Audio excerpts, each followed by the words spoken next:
That's their solution for health care.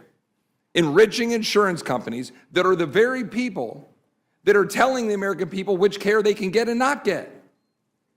There's no chance for an American to go to the doctor of his or her choice. There's no chance for them to go get care. There was no chance for my constituent who lives near Fredericksburg, Texas, to go to MD Anderson to get care because she's on Obamacare, which can't go to MD Anderson. They broke the system and now they want more money to fix it. That's the explosive claim made in Congress as one lawmaker accuses the entire healthcare system of being rigged, not for patients, but for insurance companies. We're talking billions in subsidies, skyrocketing insurance profits, and Americans still struggling to get basic care. And then comes the line that hits hardest: it's unconscionable. So what's really going on here? Is this about helping people or quietly enriching corporations? Stick around, because this breakdown gets intense fast. Grab some snack, leave a comment about what you think, and kindly subscribe. Let's get in. Mr. Roy, you're recognized. Notice the ranking member says that, quote, we own this. You do.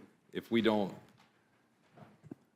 go down the road that is being suggested here before us, when in fact, the current situation with respect to health care exists entirely by record of vote and record of policies as a result of my Democrat colleagues putting forward the policies that the American people are having to live under. Entirely. They broke the system, and then they come here saying that we own it if we don't throw more subsidies, pour more diesel on the fire, to the fire that they started. That's what's happening right now. That's what for the American people to understand. Insurance companies. Bail out Argentina. Insurance companies, 1,032% stock prices up since 2010. 448% up from 2013. 85% of the revenues for insurers come from the federal government. What my Democratic colleagues are proposing is an insurance company enrichment scheme. It's literally what they're doing, is printing money in the Treasury and giving it to insurance companies. That's their solution for health care. Enriching insurance companies that are the very people that are telling the American people which care they can get and not get. There's no chance for an American to go to the doctor of his or her choice. There's no chance for them to go get care. There was no chance for my constituent who lives near Fredericksburg, Texas, to go to MD Anderson to get care because she's on Obamacare, which can't go to MD Anderson. And if the cancer that I had when I went to MD Anderson came back and I'm on Obamacare as a member of Congress, I couldn't go to MD Anderson because of the situation that my Democratic colleagues have put the American people in.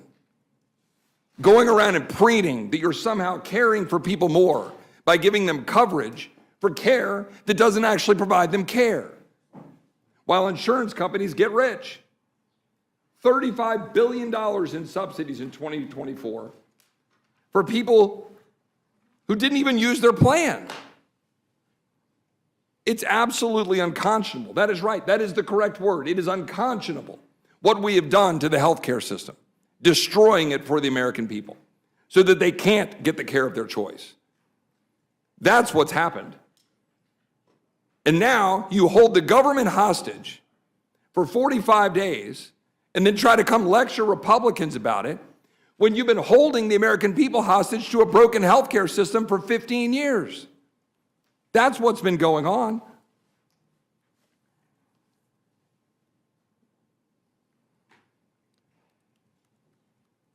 The fact is, Madam Chairman or Chairwoman, we are here today trying to proceed with, I think, reason, with 3 appropriations bills combined with a continuing resolution through January. After having tried with reason to fund the government through November 20th so that we could continue the debate on the various issues in question. But our Democrat colleagues refused to do it. And so now we've got the opportunity in front of us to extend, fund government at current levels, roughly flat, trying to stave off the inflation that is the direct consequence of the massive amount of government funding that has been going on by both sides of the aisle, but heavily being promoted from my colleagues here on the other side of the aisle, who want us to throw another $1.5 trillion at it. That's literally what they were saying. It's not a solution. That's just printing more money while trying to go run campaign ads while you shut the government down for very clearly and obviously political purposes. I yield back, Madam Chairman. Madam Chair, I wish the gentleman had that passion condemning the $40 billion bailout of Argentina, the right-wing cuckoo clock in Argentina. I wish he had the passion to condemn that. Mr. McGovern and Ms. Scanlon, you're recognized. A fiery clash erupted in Congress over the state of the American healthcare system, with sharp accusations flying across the aisle. One lawmaker placed the blame squarely on past policies, arguing that the current system is fundamentally broken, and that proposed solutions would only make things worse. At the center of the argument is a controversial claim that massive government subsidies are fueling insurance company profits rather than improving patient care. He pointed to staggering numbers: insurance stock prices rising over 1,000% since 2010, and a large share of industry revenue coming directly from federal funding. The criticism didn't stop there. He argued that despite expanded coverage, many Americans still can't access the doctors or treatment they need. Sharing a personal example of a constituent unable to receive care at a top cancer center due to insurance limitations, his conclusion that the system is giving people the illusion of coverage without guaranteeing actual care. Meanwhile, the broader debate turned to government spending, with warnings that adding more funding could worsen inflation and deepen existing problems rather than solve them. But the pushback was immediate, highlighting just how divided lawmakers remain on what's really driving the crisis. So here's the bigger question: is the healthcare system failing because of underfunding, or because of how the money is being used? If you want more breakdowns like this, hit like, drop your take in the comments, because this debate is far from over, and subscribe so you don't miss what comes next.